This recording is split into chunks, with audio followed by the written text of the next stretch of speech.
New ഇയറൊക്കെ അല്ലേ, എന്തെങ്കിലും ഒരു ചേഞ്ച് വേണ്ടേ. അപ്പോൾ അടുക്കള തന്നെ പിടിക്കാമെന്ന് വിചാരിച്ചു.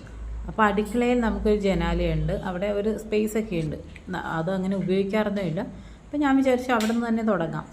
അപ്പോൾ അടുക്കളയിലേക്ക് കയറി വരുന്നവർക്ക് അത് കാണുമ്പോൾ ഒരു സന്തോഷം, നമുക്ക് അവിടെ ഇരിക്കാനും കാണാനും ഒക്കെ ഒരു രസമൊക്കെ തോന്നണ്ടേ. കയറി ജനാലയൊക്കെ ഓപ്പൺ ചെയ്ത് തന്നു. പിന്നെ ഞാൻ അവിടെ ക്ലീൻ ചെയ്ത് ജനാലയും സ്പേസും എല്ലാം നന്നായി ക്ലീൻ ചെയ്ത് തുടച്ച് വെള്ളമൊക്കെ കളഞ്ഞ്. പിന്നെ എൻ്റെ കുറച്ച് ആർട്ടിഫിഷ്യൽ ഗ്രാസ് ഇരിപ്പുണ്ടായിരുന്നു, നമ്മൾ മുറ്റത്തേക്ക് വാങ്ങിച്ചതിൻ്റെ ബാക്കിയാണ്. അത് ഞാൻ എടുത്ത് വെച്ചിട്ടുണ്ടായിരുന്നു. അത് കറക്റ്റ് കട്ടിങ് തന്നെ ആയിരുന്നു, എനിക്ക് കട്ട് ചെയ്യേണ്ടിയൊന്നും വന്നില്ല. ഗ്ലാസ് വിരിച്ചിട്ട് അതിൻ്റെ മുകളിലായിട്ട് ഞാൻ ഉണ്ടാക്കിയ ഓരോ ക്രാഫ്റ്റുകൾ നിരത്തി അങ്ങോട്ട് വെച്ചു. അതിൽ മെയിനായിട്ടുള്ളത് CFL ലാമ്പ് കൊണ്ടുണ്ടാക്കിയ മഷ്റൂമാണ്. അത് റെഡ് കളറിൽ, അതിൻ്റെ വീഡിയോ ഞാൻ നേരത്തെ ചാനലിൽ ഇട്ടിട്ടുണ്ട്. പിന്നെ ഒരു നെസ്റ്റും ബേഡും ഉണ്ടായിരുന്നു, അതതിൻ്റെ കോർണറിലായിട്ട് വെച്ചു. പിന്നെ CFL ലാമ്പ് തന്നെ ഉണ്ടാക്കിയ ഒരു കൊട്ടയും ചുമന്നുകൊണ്ട് വന്ന ഒരാളെ പോലെ അത് വെച്ചു.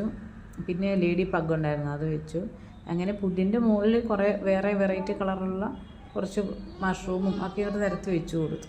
ഇപ്പോൾ കാണാൻ നല്ല ലുക്കുണ്ട്, നല്ല രസമായിട്ടുണ്ട്. ഇപ്പോൾ അടുക്കളയിലേക്ക് വരുമ്പോൾ ആദ്യത്തെ അട്രാക്ഷൻ ഈ ജനലും ഇവിടുത്തെ പുല്ലും ഇവിടുത്തെ മഷ്റൂമും ഒക്കെയാണ്. പുറത്തുനിന്ന് വെട്ടടിക്കുമ്പം ആ സൈഡ് നല്ല രസമായിട്ടിരിക്കും. വീഡിയോയിൽ എത്രമാത്രം ഭംഗിയുണ്ടെന്ന് എനിക്കറിയില്ല, പക്ഷേ ഇപ്പോൾ കാണാൻ നല്ല ലുക്കാണ്. അപ്പോൾ എല്ലാവർക്കും ഹാപ്പി ന്യൂ ഇയർ നേരുന്നു.